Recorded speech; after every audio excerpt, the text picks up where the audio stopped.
placer nuevamente poder compartir con usted este espacio interesante para todos nosotros y creo que para usted también. ECO, Educación, Ciencia y Oportunidades. Y como siempre nuestro eslogan, Sembrando con Ciencia. Hoy, como siempre, vamos a tener 3 invitados sumamente especiales, así que está para no perdérselo. También nos pueden enviar a través de YouTube, los canales que ya hemos visto, que siempre estamos de acuerdo con ellos y estamos haciendo hoy por hoy en 2 canales simultáneos y después grabado en Brasil. Igualmente después lo pueden ver en YouTube, estamos saliendo también por Face, así que no se puede perder la programación del día de hoy. Ya les voy a dar las bienvenidas a mis 3 invitados y voy a leer primeramente quiénes son ellos para que ustedes tengan idea de quiénes son realmente gente muy interesante, importantes, porque vamos a aprender muchísimo. Bueno, le vamos a dar bienvenida a nuestra primera dama del programa, la señora Silvia Morimoto. Ella es representante residente de la UPD de Paraguay. PNUD. Previamente fue directora de PNUD en Argentina, fue directora de Myanmar, después va a comentar quién es o de dónde es, jefa de planeamiento estratégico y supervisión del programa de las Naciones Unidas para el desarrollo PNUD en Asia y en el Pacífico, con sede en Nueva York. Fue jefa de gabinete, y adjunta del director del país PNUD en China, también en Brasil, en PNUD de Brasil, por supuesto, y con anterioridad trabajó en UNDP Brasil. Tiene que explicar qué es eso. Silvia posgraduada de Administración de Empresas. Así que está trabajando full y es largo su currículum. Por otro lado, vamos a darle ya, en cualquier momento entra Fernando Pistilli. Fernando Pistilli es escritor, poeta, gestor cultural de Paraguay. Empezó a crear sus primeros cuentos a los 10 años. Así que más tarde comenzó a escribir en una revista del Colegio Dante Alighieri de Asunción, donde fue miembro y llegó a presidir la Academia de Literatura. Autor de infinidades de poemas. Entre sus ediciones resalta como honor al mérito otorgado por la Universidad Latinoamericana del Paraguay y su labor cultural. Ha brindado numerosas conferencias y charlas en varios países del mundo. Además, es miembro de cuantiosas organizaciones culturales, nacionales e internacionales. Y ahora lo vamos a presentar a Bernardo Estamatea. Él es licenciado en Psicología, Teología, terapeuta familiar y sexólogo clínico. Además, ha publicado más de 17 libros, donde muchísimos de ellos se resalta uno en especial que es Gente Tóxica, y de eso vamos a hablar también. Bueno, le damos Fernando, ¿cómo te va? ¿Ya estás ahí? Hola. Bueno, perdón, pero estamos desde el teléfono, sí. estoy porque hubo acá cortes, etc. Ningún problema, así son los programas en vivo. Bernardo, ¿qué tal? ¿Cómo te va? Bienvenido. Desde ya muchas gracias por estar con nosotros en ECO. Buen día, un gusto, gracias por la invitación. Gracias igualmente a ti. También le damos la bienvenida a Silvia. ¿Qué tal, Silvia? ¿Cómo te va? Gracias por estar allí. Súper bien, Blanca. Muchísimas gracias por la oportunidad. Súper bien, muchísimas gracias por la oportunidad. Gracias a ti. Y bueno, mientras se acomoda, también le damos la bienvenida a Fernando. Fernando, ¿cómo te va allí en Asunción? Bien, Blanca, un gusto saludarte, gracias por la invitación y un placer compartir con todo el grupo. Bueno, desde ya muchas gracias. Bueno, todo este tiempo hemos hablado del nuevo paradigma de la educación en el mundo. Hoy lo que vamos a hacer justamente es, desde sus experiencias, que son muchísimas, ¿cómo ven ustedes el cambio que deberíamos o no deberíamos hacer? Según sus ópticas y según los problemas que han surgido, yo creo que son infinidad de problemas donde realmente vimos la realidad de muchas cosas, la realidad de la familia, en la sociedad, bueno, en el Estado, ¿por qué no en el mundo? ¿Cuál sería el reto para la educación a futuro, desde su punto de vista? ¿Qué deberíamos quizás rescatar o, ¿cómo se dice?, promover lo bueno que tenemos, fortalecer o quizás cambiar? Vamos a escucharlo a Bernardo. Bueno, desde el punto de vista psicológico, me parece que todos estos cambios y esta pandemia han puesto sobre la mesa, primero, descubrir que estamos frente a un virus que no vemos, a una pandemia que no tenemos registro previo de que haya sucedido, a una enorme incertidumbre y cambios que jamás nos imaginamos que nos podían suceder. Y nos adaptamos al escenario. Los seres humanos tenemos una capacidad de adaptación que nos ha permitido sobrevivir en el planeta millones de años. Y esta capacidad de adaptación es la que nos ha permitido crecer. Es decir, que amigarnos con los cambios es un elemento psicológico muy importante para utilizar el cambio como mejora continua. Creo que el amor al conocimiento tiene que ser uno de los elementos, junto con la capacidad de adaptación al cambio, desde el punto de vista psicológico, importantísimo para el desarrollo y el crecimiento humano. Muchas personas que se han resistido a lo tecnológico, se han resistido a hacer las clases por los papás, etcétera, han sufrido y mucho. Entonces, si yo soy como la caña, las crisis me quiebran. Si yo soy como la rama, las crisis me doblan. Si yo tengo flexibilidad, yo puedo ver nuevas alternativas. Tengo visión amplificada. Puedo mirar 180 grados y elegir. Si yo soy rígido, tengo visión de túnel y solo veo blanco, negro, sí o no, y me olvido que hay grises cálidos y templados. Y por otro lado, bueno, transmitirles el amor al conocimiento. El pajarito hace el mismo nido hace millones de años.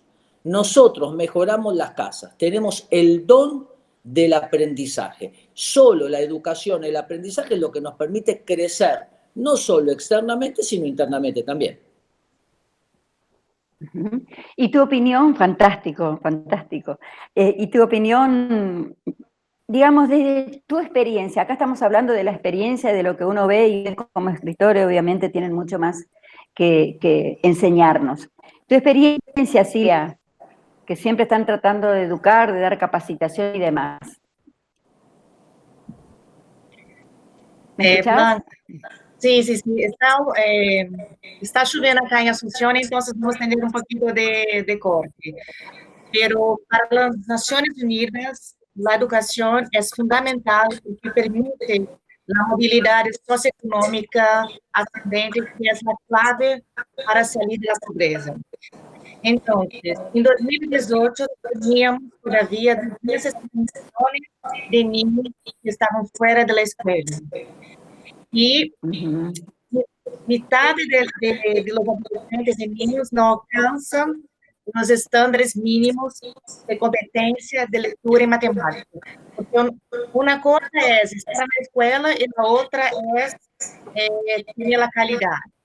Con el COVID, con la pandemia, tenemos hoy 1,6 millones de niños y jóvenes que están fuera de la escuela. Isso é terrível, especialmente em países de desenvolvimento, porque não têm acesso à internet. Tristemente, em Paraguai, somente 3 de cada 10 niños logram finalizar a escola. E acá, devido ao COVID, todavía no tengo los números, pero la situación es todavía más grave. Yo creo que tenemos que trabajar en innovación, tenemos que trabajar en acceso a la internet, tenemos que trabajar con una currícula más avanzada que pueda medir la calidad de la educación. No es solamente ir a la escuela, es asegurar que la calidad sea buena. Sí, bueno, ¿escuchaste la pregunta o digamos, la charla, Fernando? Sí, sí, estoy escuchando perfectamente.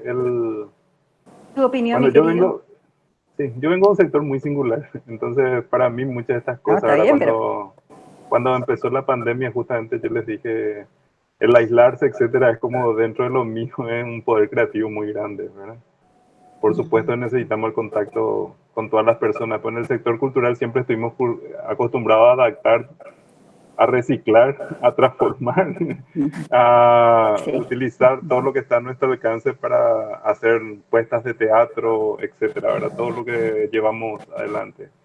Y yo creo simplemente, justamente lo que dijeron los colegas Alejandro, Silvia, el hecho de que es yo creo que vivimos en el mejor de los mundos. En el sentido, tenemos una cantidad de posibilidades de herramientas, no hemos tenido que ayornar, esto ya va a quedar mixto, ¿verdad? Todo este sistema yo creo que ya va a ser mixto. Estamos en este momento haciendo un festival iberoamericano de la palabra que está teniendo mucho éxito gracias a esto de la tecnología. Nuestro costo ha sido prácticamente cero, ¿verdad? Y nos ha permitido encontrarnos a muchísima gente y trabajar. Y esa capacidad que señalaba, exactamente que señalaba, de Silvia. ese poder de adaptarnos, ¿verdad? Esa necesidad de adaptarnos, y Paraguay que Sí. necesitamos el mayor alcance, ¿verdad? Que llegue a todos esa posibilidad de la tecnología, la calidad. Hoy se nos crea un caos con una lluvia, con una tormenta y nos quedamos en algunas zonas aisladas, ¿verdad? Por eso yo tardé en entrar, ¿verdad? Totalmente aislado.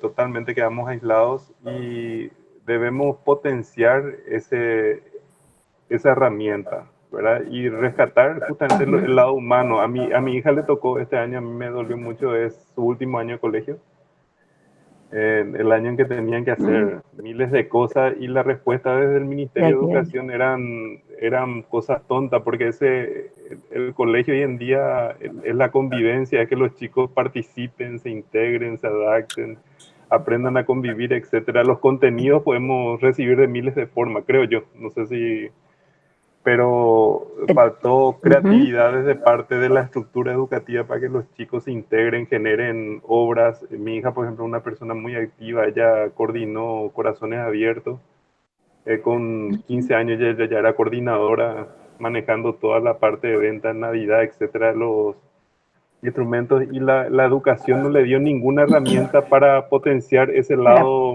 que yo creo más importante para ellos, y en este momento, en esta crisis que era, ¿verdad? Porque los contenidos y miles de formas que vamos a recibir, como señalaban bien, es adaptarse a la tecnología. Mucha gente tuvo que aceptar este nuevo mecanismo, pero no se logró paliar esa distancia humana que nos generó este tema Este desde mi problema óptica, de este problema del COVID. del... Desde el punto de vista de la educación estructurada, yo hablo, ¿verdad? Y eso yo creo que es un Sí, gran error, sí. ¿verdad? Porque se vanaglorian de números, etcétera.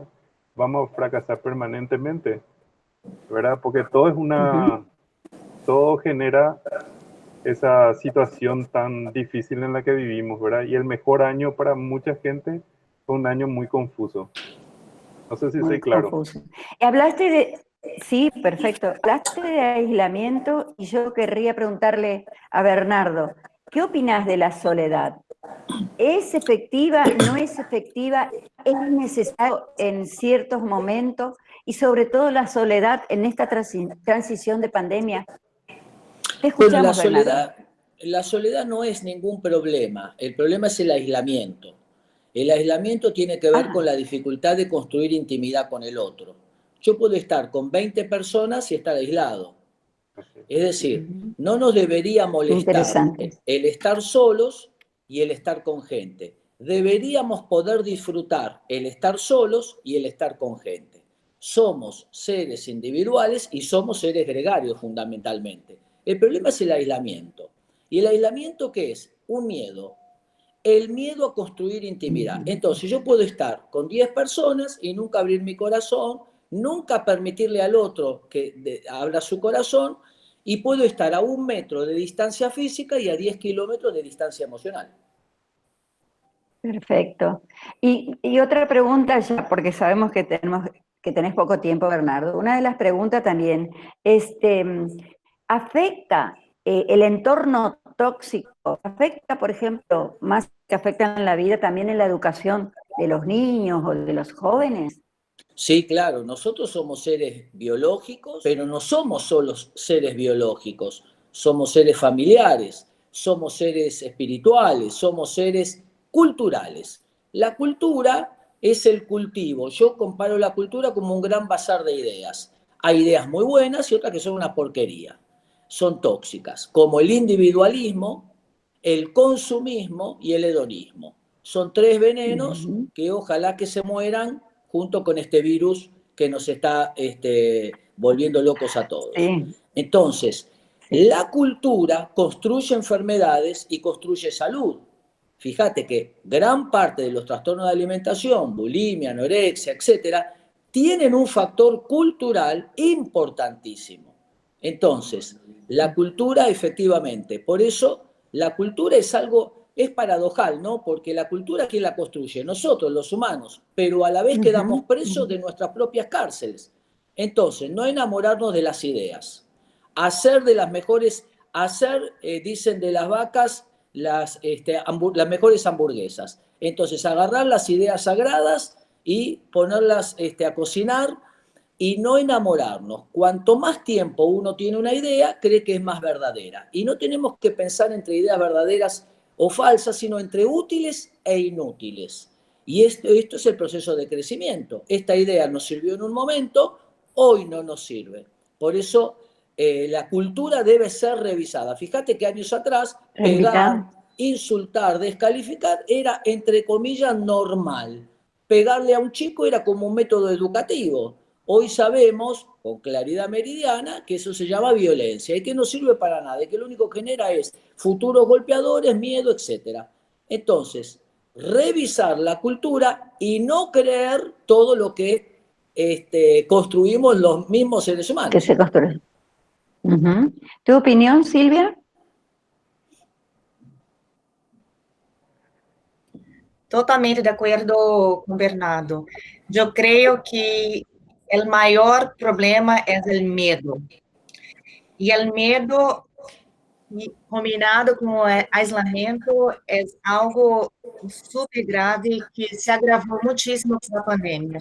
Conozco vários colegas que perderam amigos ou perderam madres e padres porque estavam aislados, solitários e com medo. Então, a cultura do medo é algo que se agravou, é algo que temos que trabalhar solamente com a educação, explicando o que significa esse vírus, o que significa essa situação, podemos melhorar a qualidade de vida do ser humano. Totalmente de acordo com o Bernardo. Que nos adolece, el miedo que nos causa el mal y el miedo que nos torna seguros. Y tenemos que combatir ese miedo. Perfecto. ¿Tu opinión desde Asunción y como escritor, Fernando? Sí, yo comparto, ¿verdad? Yo decía justamente al principio hablaba de una posibilidad de que nosotros estamos acostumbrados a esa soledad creativa de la que decía Bernardo, ¿no? Yo hablaba de la soledad como algo creativo, ¿verdad? Y que es como una costumbre, y ojalá que queden aprendizajes, que se supere ese miedo. A mí me tocó la experiencia, yo fui a México cuando el NH1, fui a dar una conferencia, yo no me fijé nada en las noticias, que estaba trabajando muchísimo en mi oficina, y viajé. Y cuando llego allá, al día siguiente, se declara nivel 5 de alerta, y se empieza a cerrar todo. Yo pasé en México la epidemia, ¿verdad? Me tocó estar encerrado ahí, ¿verdad? Hasta que me consiguieron un vuelo, salí de una especie de contrabando, me detenían en cada país que bajaba, ¿verdad? Y mi familia siempre se burló mucho de mí porque yo siempre anduve con mi alcohol en gel, etcétera, ¿verdad? Y más después de eso me acostumbré a todos los métodos, ¿verdad? Y siempre se reían de mí, en serio lo digo, ¿verdad? Y me tocó después ir con la intendente de Asunción, porque yo cuando eso era director general de Cultura, y yo tenía muchas amistades allá en México, entonces la acompañé cuando el informe del presidente Calderón justamente sobre cómo se manejó la epidemia. Y nosotros vinimos y pusimos muchas normas acá para los restaurantes, los supermercados, etcétera, por el aprendizaje, ¿verdad? Por todo lo que vimos del informe, etcétera. La guerra que tuvimos para esas cosas, todo esto que hoy se está haciendo, nosotros habíamos puesto. Y fue una guerra contra todos nosotros como si Tremendo. era algo criminal, como si estábamos haciendo algo que atropellaba la libertad de las empresas, que el Estado tratando de regular, y simplemente era eso, poner las bolsas, los panes en bolsas ya pesadas, hacer una serie de normas higiénicas, lo del alcohol en gel, etcétera.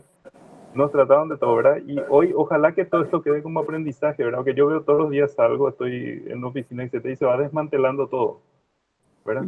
Nosotros los Increíble, paraguayos sí. tenemos un problema que nosotros no somos rebeldes. El argentino en general sale, hace su protesta y se queda bastante tranquilo, desde el punto de vista que ya hizo, se manifestó, se enfrentó al poder, etc.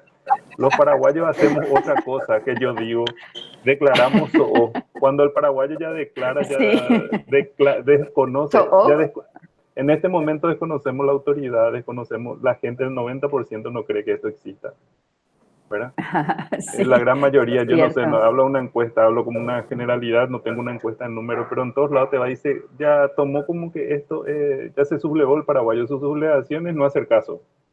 Nosotros no somos rebeldes de manifestarnos, de pelear, ya no hacemos caso directamente, ¿verdad? Y esa parte a mí me Directamente preocupa. no. Y esa parte a mí me preocupa mucho, que no quede como un aprendizaje, porque más allá de que podemos discutir cómo se encaró esto, si las medidas fueron totalmente eficientes, etcétera, hay muchas cosas que se decían. Vos al principio decías ciertas cosas de razonamiento, lo que me pasó a mí, ya te trataban de un criminal, te trataban desde varios sectores, ¿verdad? Si vos opinabas en contra, etcétera, de cómo manejarse, ¿verdad? Entonces ojalá que quede como un crecimiento, porque esto tiene que ser una costumbre. Ahora vamos a superar a lo mejor el COVID, pero pueden venir miles de otras cosas, y tenemos que cambiar ya nuestra forma de comportarnos. Si esto nos sirve de aprendizaje, va a venir algo peor, y ahí sí yo creo que vamos a sufrir el doble. Y de aprender eso que Las decía consecuencias. Bernardo, ¿verdad? Que la gente desarrolle su intimidad también, que pueda compartir, que podamos desarrollar criterios y tener ojalá esa cabeza abierta para cambiar y para transformarnos, ¿verdad? Yo decía nomás como ejemplo que en el sector cultural como que siempre fue así para nosotros, ¿verdad? Si no te adaptás, morís, ¿verdad? Porque es un sector tan peculiar que si vos no vivís adaptándote permanentemente, no trabajás, no generás, no producís nada, ¿verdad? Si vas a vivir esperando que el Estado te solucione tus temas, no haces nada, ¿verdad? Porque generalmente el Estado está ausente. Y mira, como va siendo, lamentablemente se tiene que ir, pero ahora vamos a agradecer a Bernardo una vez más, lo vamos a comprometer más adelante para que tenga más tiempo con nosotros, porque aprendemos mucho. Yo te voy a hacer una pregunta, Bernardo, en realidad le voy a hacer a todos. ¿Cómo los escritores, los educadores fueron o son afectados por la tecnología hoy? Que todo el mundo entra, ingresa, lee cualquier información. Si fue así, ¿de qué le ha afectado? O si realmente también les favorece a ustedes como escritores, por supuesto. Bernardo. Bueno, yo lo que he visto es mucho estrés, mucha ansiedad. La gente ha tenido grandes dificultades con lo tecnológico, que se frisa, que no se escucha, que no se mutear. Y el estrés de los papás y de los chicos que le transmitían a los docentes también. Realmente es un lenguaje nuevo, no nacimos con este lenguaje, lo adquirimos distinto con los chicos que nacen con el celular y ya el lenguaje virtual lo tienen incorporado. Y esto ha sido un aumento de ansiedad más todos los otros factores que todos conocemos. Eso diría por un lado. Y por otro lado, creo que todo esto nos lleva a enfatizar enormemente la educación emocional, que es la capacidad de llevarnos bien con los demás y de conocer nuestras fortalezas y debilidades, ¿no? Decimos que inteligencia emocional es la suma de dos inteligencias, la interpersonal, que es cómo me llevo con el otro, y la intrapersonal, que es conocer mis fortalezas y debilidades. Y creo que este es el gran desafío que tenemos hoy por delante, porque podemos tener la mejor tecnología, los mejores contenidos, pero si no hay inteligencia emocional, no hay lazo afectivo, no hay trabajo en equipo y demás, bueno, difícilmente logremos algo, ¿no? Todo logro es logro de equipo. Perfecto.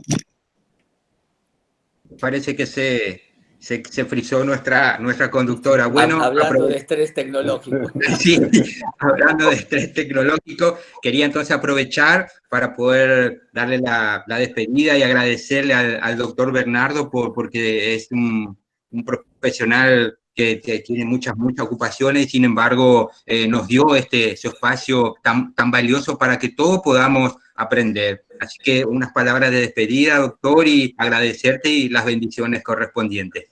Bueno, muchas gracias. Gracias por la invitación.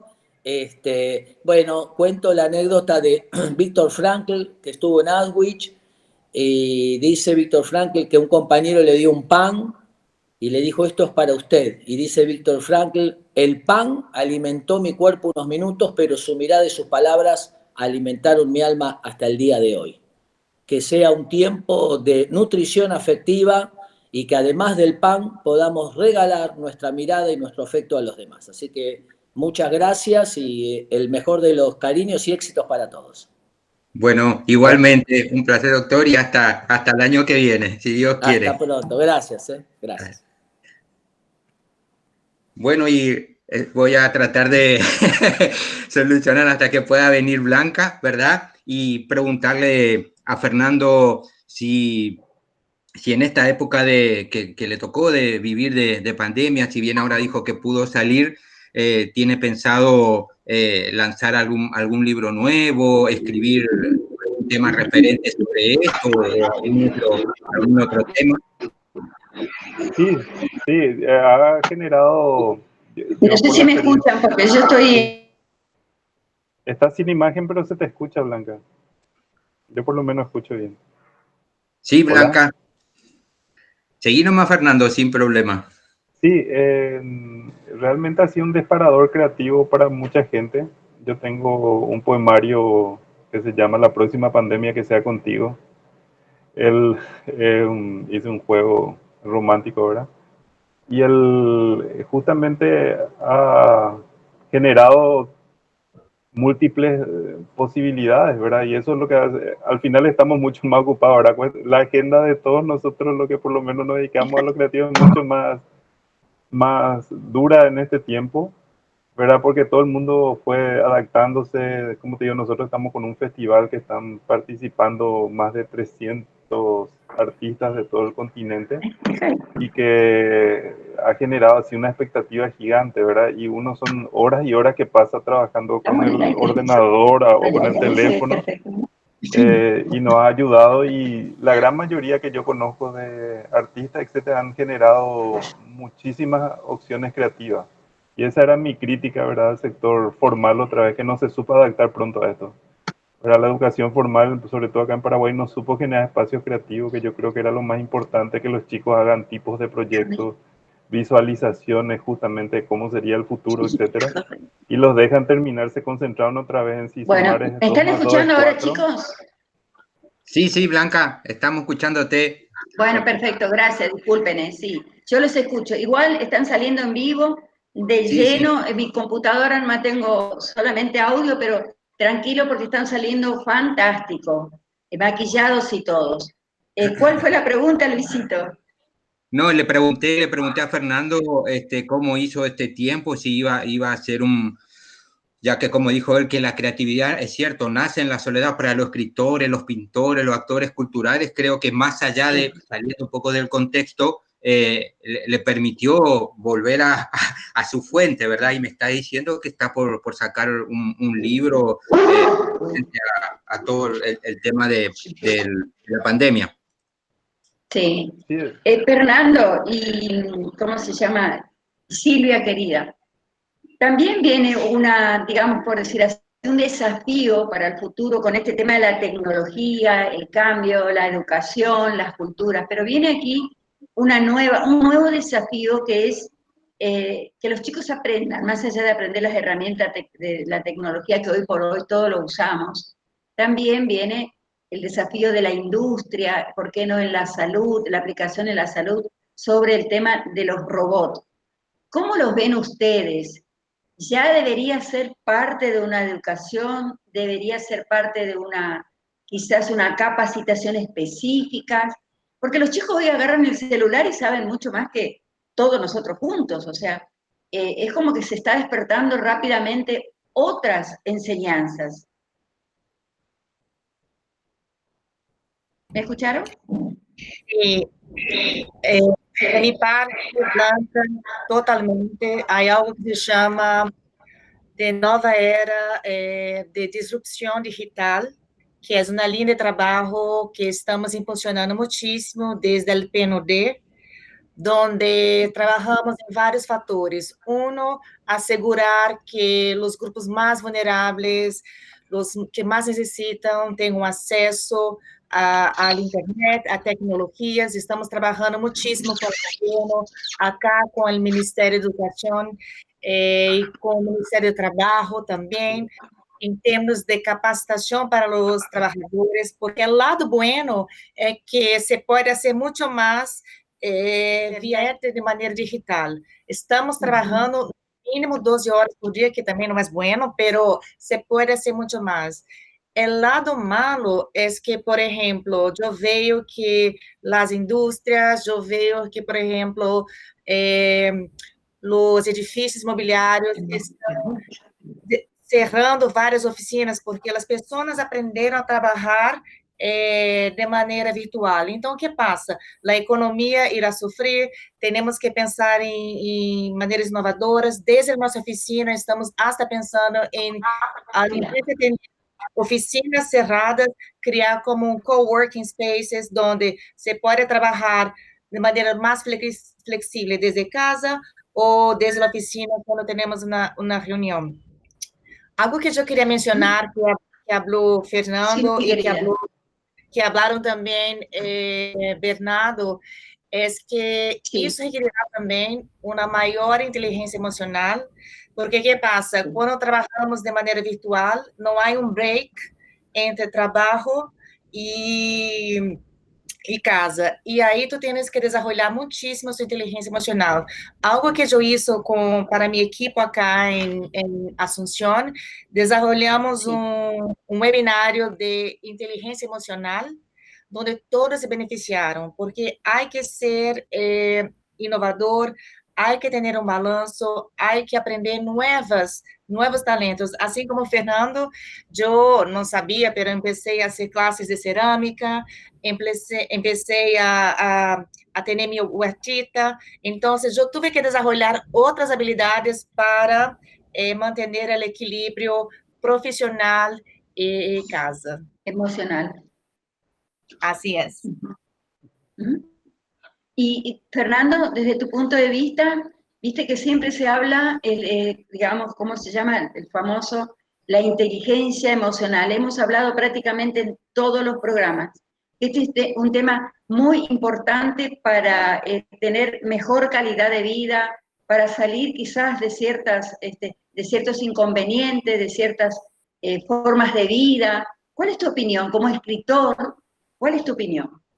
Claro, y Borges decía que la lectura es una forma de felicidad y a nadie se le puede obligar a ser feliz, decía, ¿no? O sea, yo justamente es el aprendizaje, a mí me tocó hoy, se estaba promocionando mucho en estos días también, estando en el colegio, yo creé la Academia de Matemática de Ajedrez, creé porque yo impulsé, ¿verdad? Era presidente de la Academia Literaria y con el director hablamos y creamos lo que hoy es OMAPA, ¿verdad? Que hoy a casi 30 años da el resultado de nuestra primera medalla de oro. Pues nosotros creamos como un grupo de estudiantes del colegio y de docentes. Una de las docentes sigue al frente de la institución, ¿verdad? Pues creamos terminando el colegio. Y eso generó que OMAPA sea una de las organizaciones más grandes a nivel país, una de las ONG más grandes que se dedica a la enseñanza de la matemática. En el Dante a nosotros la matemática y la lengua era algo básico, permanente, latín, castellano, y nunca fue como un enemigo para nosotros, ¿verdad? Nosotros necesitamos, para generar esa inteligencia emocional, el crear nuestros espacios. Yo le decía ayer a un amigo, a veces cuesta hablar. Yo, por ejemplo, acompañé a mucha gente y a mí no me gusta la pesca, ¿verdad? ¿No te gusta qué? La pesca, ir a pescar es... la pesca, para mí es terrible, sí. porque yo tengo ese momento para mí. Mis momentos de soledad son creativos. Yo escribo, produzco, ¿verdad? Así como le digo, ¿verdad? Para mí la lectura, el escribir, etcétera, como para otra gente puede ser la oración, ¿verdad? Me genera el mismo espacio. O ese hombre se va a pescar y que para él es un momento de intimidad, no está su señora, no está una cantidad de cosas, él puede estar conectado con sí mismo, ¿verdad?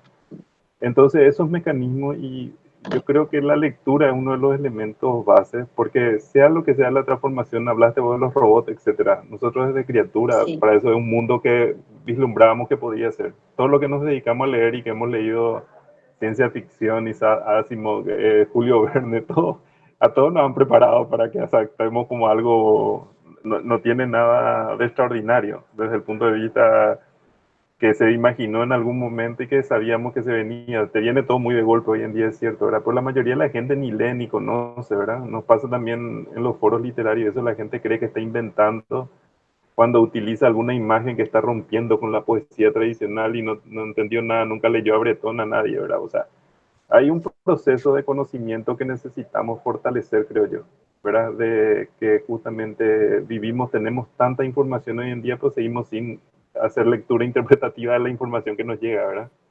La Nata decía antes de que esto, de que las redes cobren otro tipo de impulso, que hoy en día cobró otro impulso en los últimos 2, 3 años, él decía que las redes sociales eran la cloaca de la información, ¿verdad? Hacía como una, en ese momento era como un submundo, hoy en día se convierte hasta un foro de denuncia que ni siquiera la prensa formal hoy en día lo hace, ¿verdad? Entonces es un proceso, pero seguimos con eso de identificar qué es lo real, qué no es lo real, seguimos con esos déficits en nuestra formación, en nuestro conocimiento, y gran parte de eso yo creo, y no es por lo que me dedico, es esa falta de lectura que tenemos, de interpretación de lo que hacemos y de disfrutar los conocimientos, porque al final hay que disfrutarlo, ¿verdad? No es una imposición nomás, la gran mayoría de la gente todo toma como una imposición, ¿verdad? Por eso yo creo que es ese rechazo hacia lo tecnológico, etcétera, ¿verdad? Y Sí. tenemos que ir cambiando eso Por y falta de poco a poco. conocimiento, eh, Sí, es por el falta miedo de que hablaba conocimiento, Silvia, etcétera, ¿verdad? El miedo que ujú, tenemos, el miedo es miedo que te- desconocimiento, o sea, uno tiene miedo a la oscuridad hasta que atraviesa la oscuridad, ¿verdad?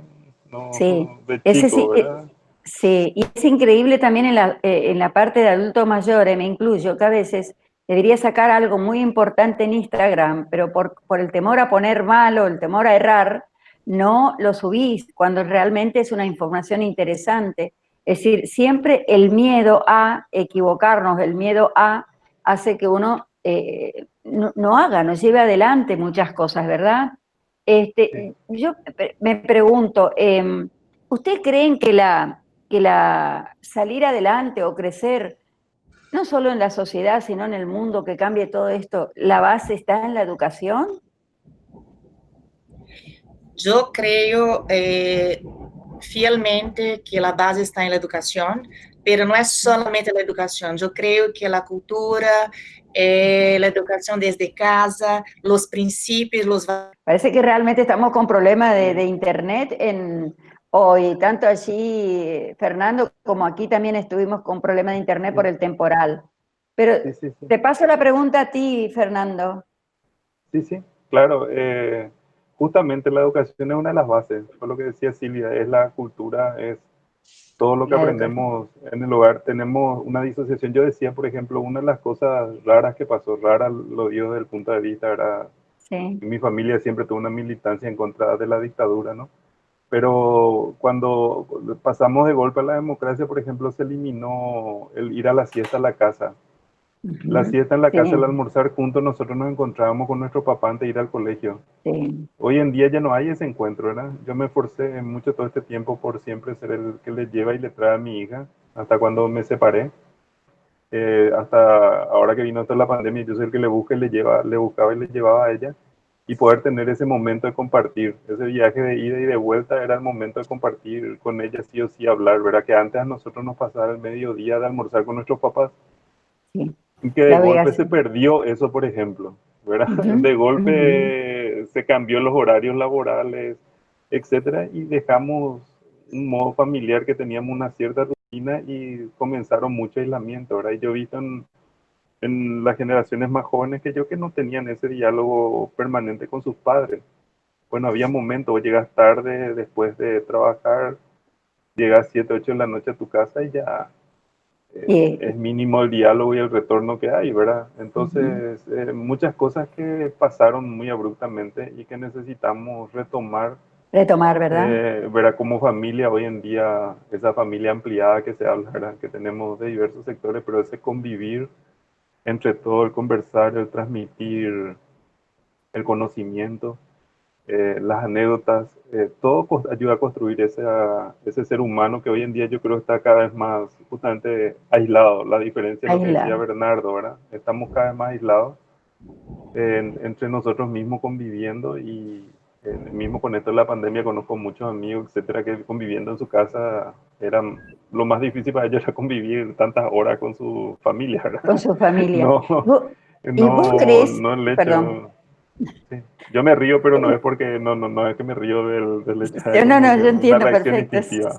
Sí, es simpático porque todos tienen experiencia distinta, me imagino. Tanto que la vez pasada uno de nuestros invitados dijo que nunca había cocinado y que con esta pandemia tuvo que cocinar, aprender a aprender la cocina, cómo se aprende en la cocina, dónde están las cacerolas. Entonces son toda una experiencia muy, muy interesante también en la familia.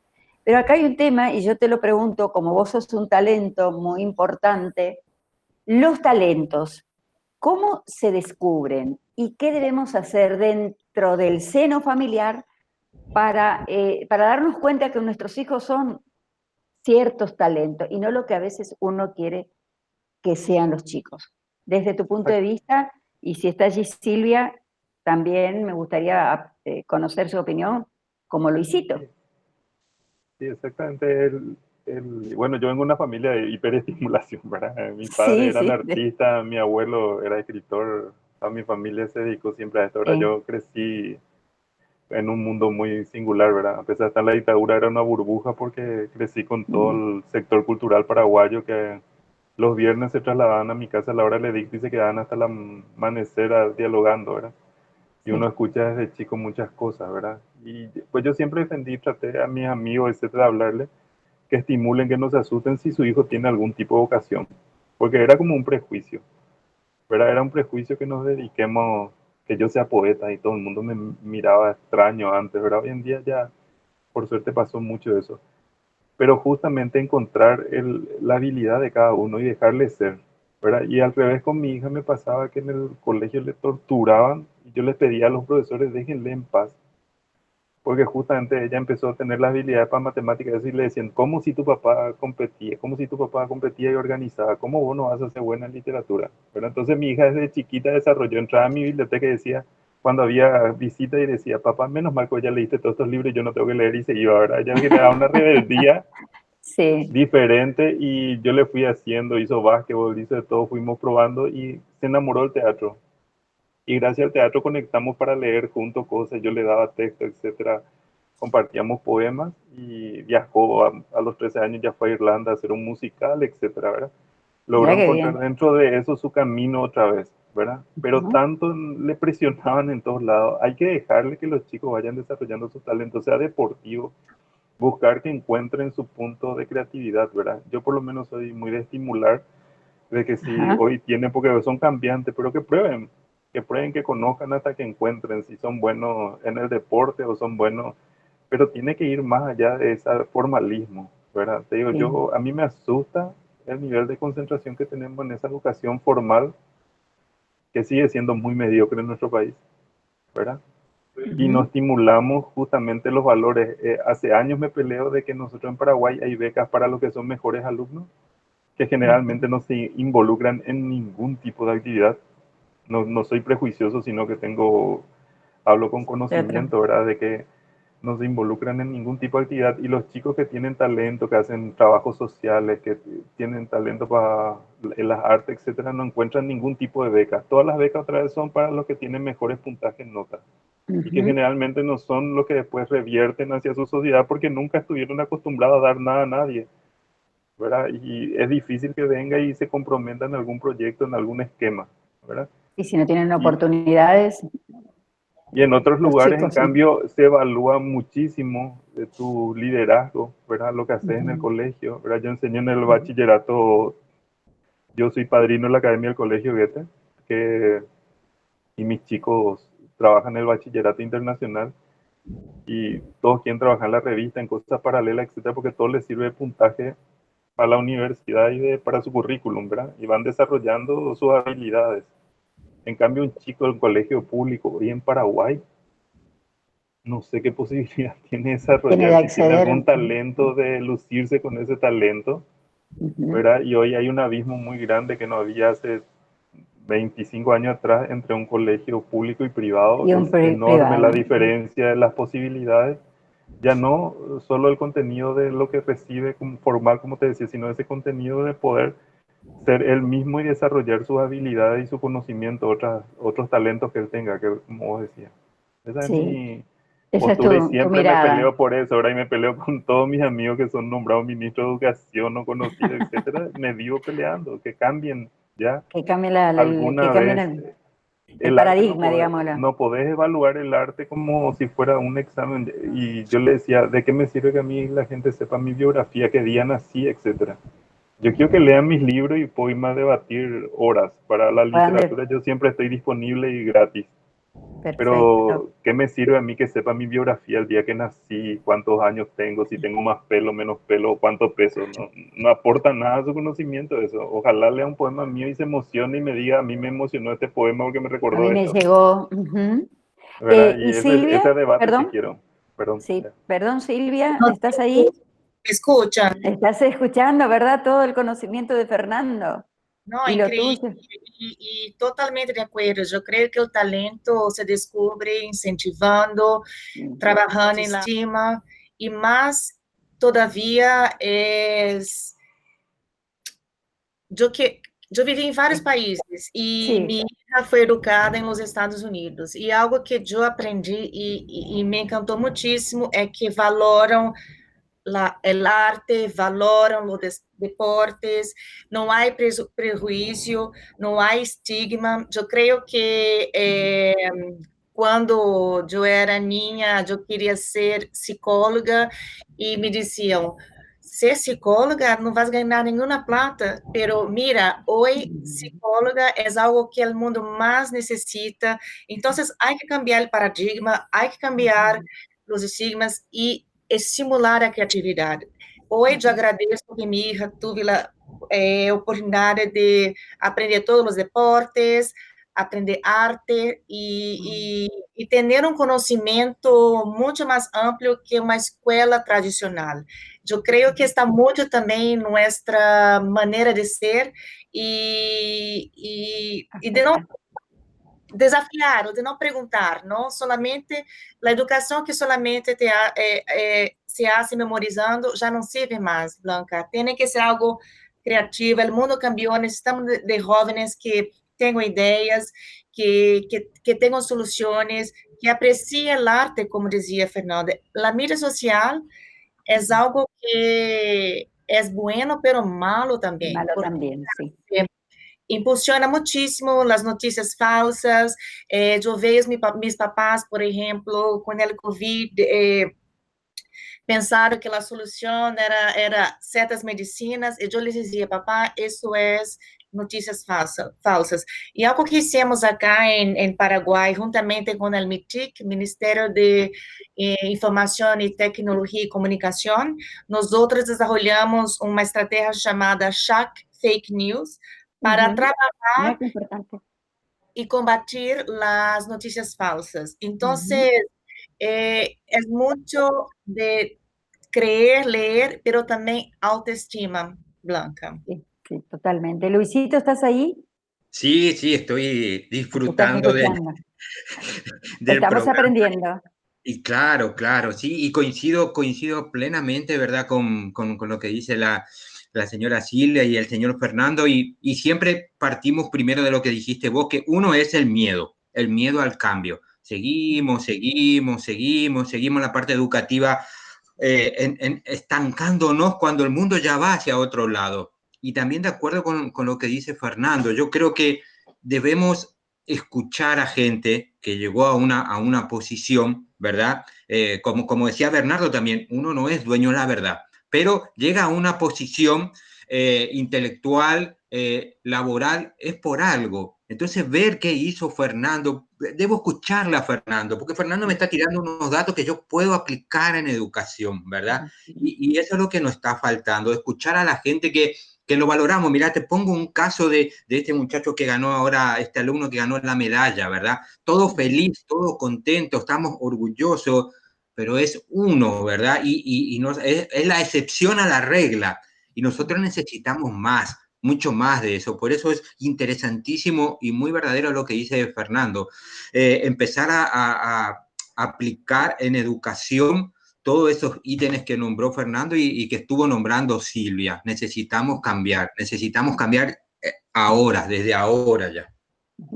El tema es lo siguiente, que todos somos, creo que somos conscientes, que necesitamos cambiar y quizás desde nuestro lugar, desde nuestro humilde lugar, uno trata de cambiar. Pero necesitamos que, por ejemplo, el Estado realmente también generen otro tipo de cambio para que nuestra sociedad en sí cambie en forma conjunta, no muy esporádico. ¿Qué opinan ustedes? Porque nuestros países del Mercosur, y no estoy hablando solamente de Paraguay, sino nuestros países generalmente son todos iguales. La educación, lo que pasa que es muy importante, y esto voy a añadir a lo que se hablaba, de que existe mucha información, que los medios promueven muchas informaciones negativas, tóxicas, sucias, como le llamemos, pero lamentablemente la cultura y la educación no vende. Entonces, ¿quiénes son los que tienen que decir, señores, los espacios educativos deben estar aquí, aquí y aquí? ¿Quiénes? ¿Les parece que debe ser el gobierno, las instituciones, las fundaciones? ¿Quiénes, chicos?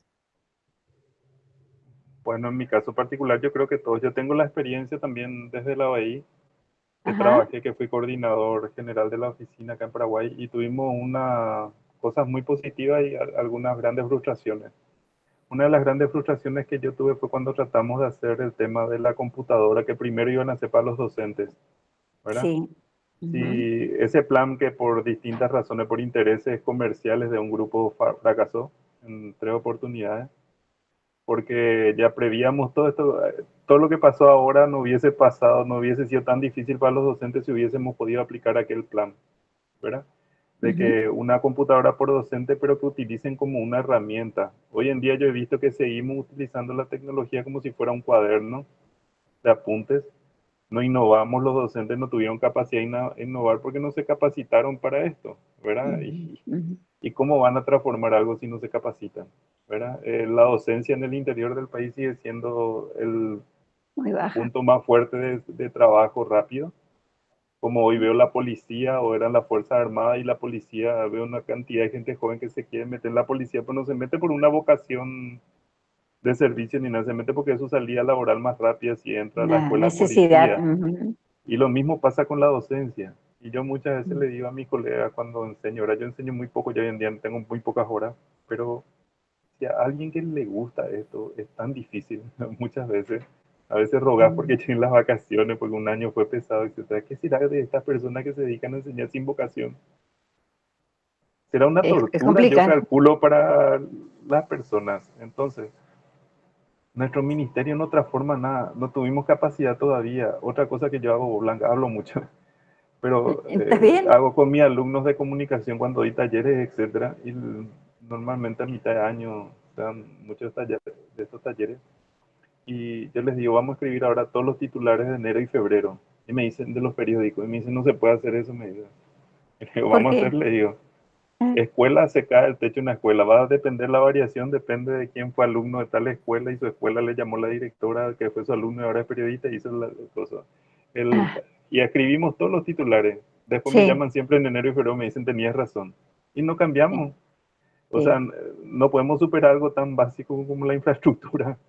Es Sí. muy difícil pretender que vamos a cambiar el fondo de la educación, ¿verdad? Pero en 2 años podemos cambiar toda la infraestructura del país si nos dedicamos a trabajar esos 2 años. Claro. Pero no hay planes a nivel de gobierno de tomar así y solucionar los hospitales, etcétera. Estos 5 años yo me voy a dedicar a hacer tal cantidad de hospitales, y el 90% del presupuesto vamos a invertir en salud, por darte un ejemplo. Y vamos, no hay planes a largo plazo, y todos creen que vienen con la propuesta de que van a solucionar todo y al final no solucionan nada, ¿verdad? Bill Clinton decía yo sí logré 20-30% de lo que me propuse, estoy súper satisfecho, ¿verdad? Y es difícil hacer las grandes transformaciones, pero tenemos que asumir así, yo creo, o sea, desafíos puntuales, ¿verdad? Sí. Concentrarnos, ahora tenemos que mejorar la educación y transformemos, invertamos los recursos, veamos cómo se orientan todos los recursos a esa transformación educativa que tiene una parte estructural, que hoy en día Ujú. implica lo edilicio y implica el acceso a la tecnología, la facilidad de eso, y tiene la parte de contenido que es mucho más fuerte y difícil. Y el Estado tiene una tremenda responsabilidad en esto, no puede apartarse, pero nosotros como sociedad tenemos que participar. Dejamos Claro, las participo. comisiones vecinales, las comisiones de padres, y solo nos ruborizamos cuando se hablan de temas sexuales, ¿verdad? Ujú. Y no puede ser que Cierto. ese sea el único tema que nos motive a Que nos participar, ¿verdad? O motive, que nos sea, llame la atención. Ujú. que es un elemento más de nuestra vida como ser humano, Sí, no es total. un todo, un total nunca. Sí. Mira qué importante. Bueno, hoy vamos a hablar, pero como el tiempo también nos, ¿cómo se dice? No, nos presiona de alguna manera por todo ¿cómo se dice? Las preocupaciones quizás y la responsabilidad que tienen cada uno de ustedes. Hoy vamos a hablar también de educación sexual con Bernardo, pero no está. Y Silvia, pobre, dice que está tratando de conectarse. Qué pena que tenemos, porque yo le quería hacer Sí, una pregunta muy importante a ella, si me está escuchando. Es justamente lo que hace el PNUD es que realizan muchos cursos de capacitación y no capacitación específicamente para alumnos, a los chicos que están en el colegio, sino en esta región, Fernando, que es muy importante, donde toda nuestra, digamos, nuestro desarrollo económico es la producción, y han hecho programas y están haciendo programas muy interesantes. Quería hablar sobre eso con Silvia, no sé si ya está. ¿Está Silvia ahí? No, bueno, pero hoy por hoy, gracias a Dios, existe esa voluntad de alguna manera de instituciones privadas o ayudas del exterior donde se van realizando capacitación. Y de eso quería destacar porque en nuestra región muchísimos productores, muchísimas cooperativas están trabajando con el PNUD y a veces con otras instituciones en el tema de capacitación. Pero también es muy interesante eh, destacar que nos falta muchísimo y en el interior, como vos decías, Fernando, estamos muchísimo más lejos de la educación o quizás de la franja de educación que se realiza en Asunción. Así que yo creo que sí, debería ser un llamado para todo el mundo ver de qué manera podemos ir creciendo en este sentido. pero Blanca con muchas grandes secciones también, ¿verdad? A mí me Sí, tocó, hace 17 años creamos la Feria del Libro de Caguazú, que se hace en sí. Coronel Oviedo, que nadie entendía bien qué es lo que iba a pasar, ¿verdad? No, te digo, cuando yo planteé, yo era secretario de Cultura de la Gobernación, y hasta hoy en día se realiza, ha sobrevivido a todos los sectores políticos, todos los gobernadores deben hacer la Feria del Libro, cambiamos el hábito de la lectura en el departamento de Caguazú, la feria dio origen a la Feria del Libro de Encarnación, ¿verdad? Lo cual también fue todo un cambio en Encarnación, es un año menor que la nuestra, y han generado cambios muy Y positivos, genera ¿verdad? un cambio. Y Ujú. también con esto de la Olimpiada de Matemáticas, por ejemplo, yo cuando eso coordinaba también y empezamos a descentralizar, llevar las finales al interior, y sorprendió a los docentes, etcétera, que un chico era de una ciudad, creo que era de Repatriación, no recuerdo. No quiero dar un nombre por otro, pero era en Caguazú, de una escuela, y que era marista, y que los propios chicos le decían Einstein. Y él, ¿Le que fue uno de decían? los ganadores, Oh, le hola. decían Einstein. Y él fue uno de los ganadores de la Ajá, Olimpiada, y los docentes primero dudaban, decían cómo llegó, y el colegio marista este era un nivel altísimo en matemática. Nos miramos muy poco, a lo que yo voy nomás que nos miramos muy poco. El sí, angloamericano en Ciudad del Este que yo enseñé años atrás era un colegio de primera línea, ¿verdad? Miramos muy poco los valores que tenemos, no nos miramos a nosotros mismos y no vemos cuáles son las experiencias exitosas también dentro de nuestro propio país, ¿verdad? Que hay muchas y sí, que nosotros deberíamos valorar en su justa medida, ¿verdad? Y totalmente. lo que ustedes decían, ¿verdad? Reconocer a la gente como vos que está trabajando. Yo suelo ir, mis primos viven en Santa Rita. Hace Ah, años se sí. fueron allá, ¿verdad? Que el doctor Roberto Fleita y Erika Fernández, Ah, sí, son amigos. arquitecta. Ella es mi Sí. prima hermana, Erika. Ah, Yo fui mira. muchas veces a Santa Rita, ¿verdad? Y yo trabajo mucho con Ciudad del Este haciendo conferencias, cursos, etcétera. Y subestimamos Sí, todo subestimamos nuestro a país, todos. subestimamos a nuestra gente y debemos mirarnos otra vez y es muy Y importante la labor plantear que están haciendo. valores a mí me parece, bueno, perdón Fernando, entró nuevamente Y Silvia, bien, yo había hecho un comentario que cuál importante es para nosotros, nuestra región productiva, la capacitación que ustedes ofrecen a través de PNUD y de los convenios con las cooperativas, porque si bien no podemos alcanzar a ciertas universidades para tener ciertos conocimientos por un montón de cosas, PNUD está realizando esa capacitación y mediante eso nosotros en el interior accedemos a muchos conocimientos que jamás hubiésemos conocido. Eso le estaba comentando a Fernando y a Luis, de cuál importante a veces es poder trabajar con instituciones de otros países, el apoyo de otros países para poder generar este conocimiento que en definitiva los resultados son óptimos. Desculpa, la internet hoy está terrible, Para pero voy todos, sí, Terry. se me escuchan bien, si no me escuchan, avísenme. Sí, perfecto, Eu, perfecto.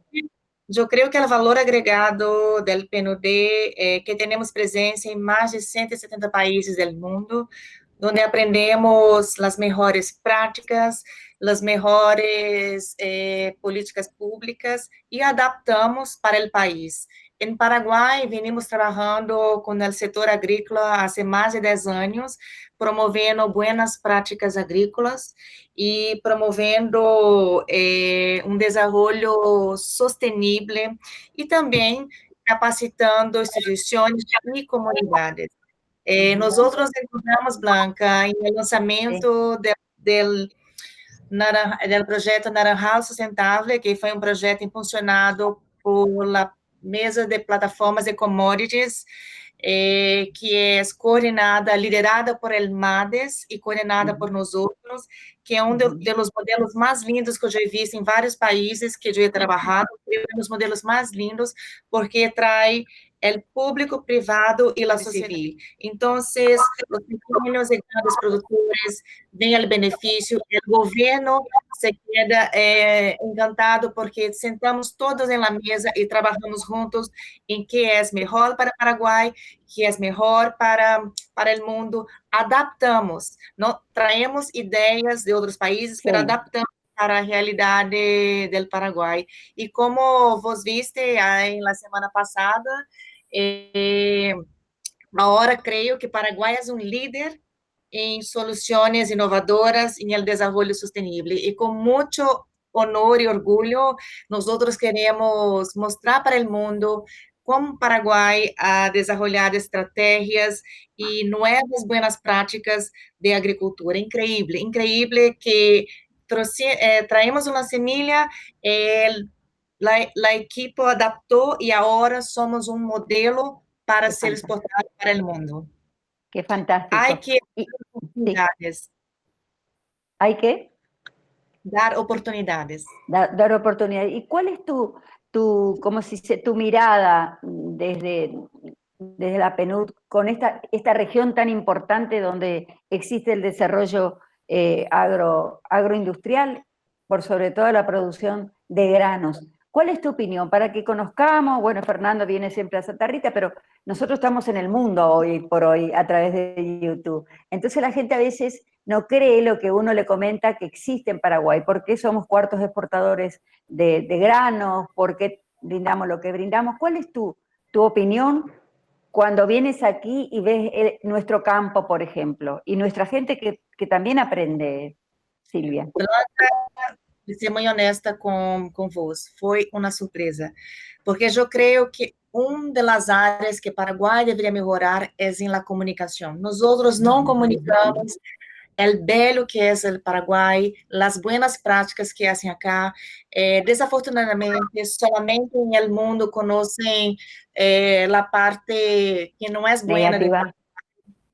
Então, ayer tuvimos o lançamento de la primeira plataforma nacional de commodities de carne e acordamos que iríamos definir o que es carne sostenible y posicionar al Paraguay como productor de carne sostenible, porque hay todo un grupo radical que habla mal de Paraguai sem saber como estamos promovendo boas práticas acá. Então, eu vejo que uma área que temos que trabalhar, e muitíssimas graças por esse espaço. Isso que vos estás falando, Blanca, é algo que devemos fazer no mundo, porque o Paraguai é lindo, o Paraguai é solidário, e o paraguaio pensa em las próximas gerações.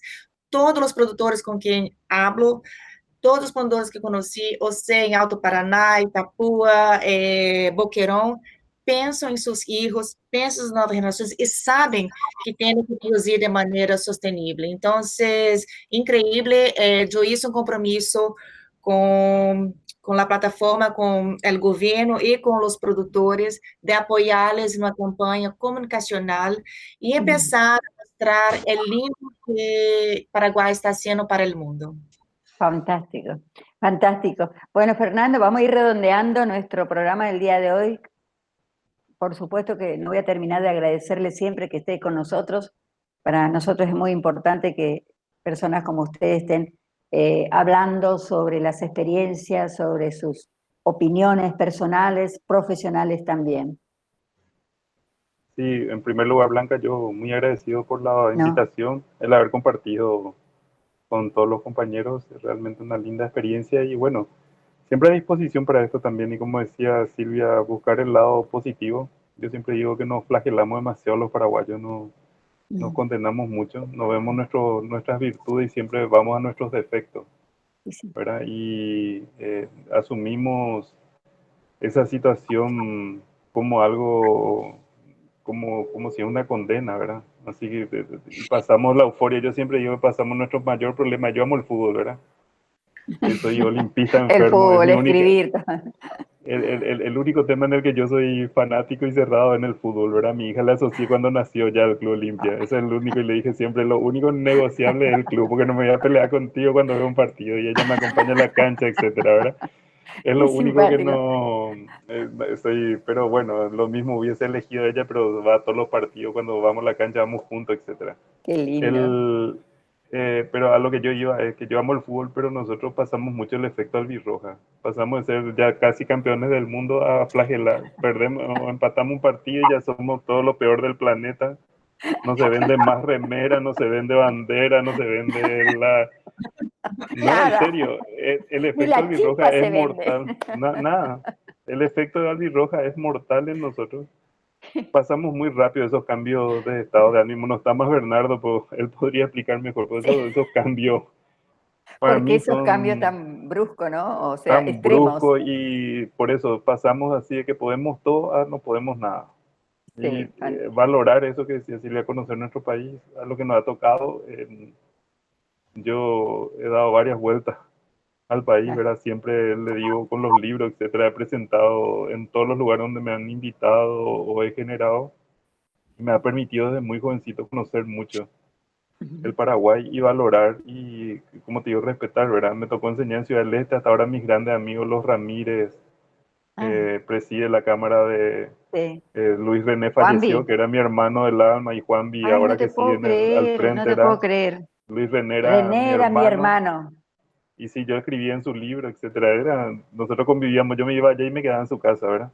Siendo de mis tíos, esos también están ahí, pero a lo que voy nomás es, desconocemos el Paraguay, desconocemos esos valores. Me tocó a mí desde el MAC, cuando era Enzo Cardoso ministro, me pidió, yo estaba en la OEI, creé la Expo MAC, hablando de eso y también meterme así a todo lo que es producción, ¿verdad?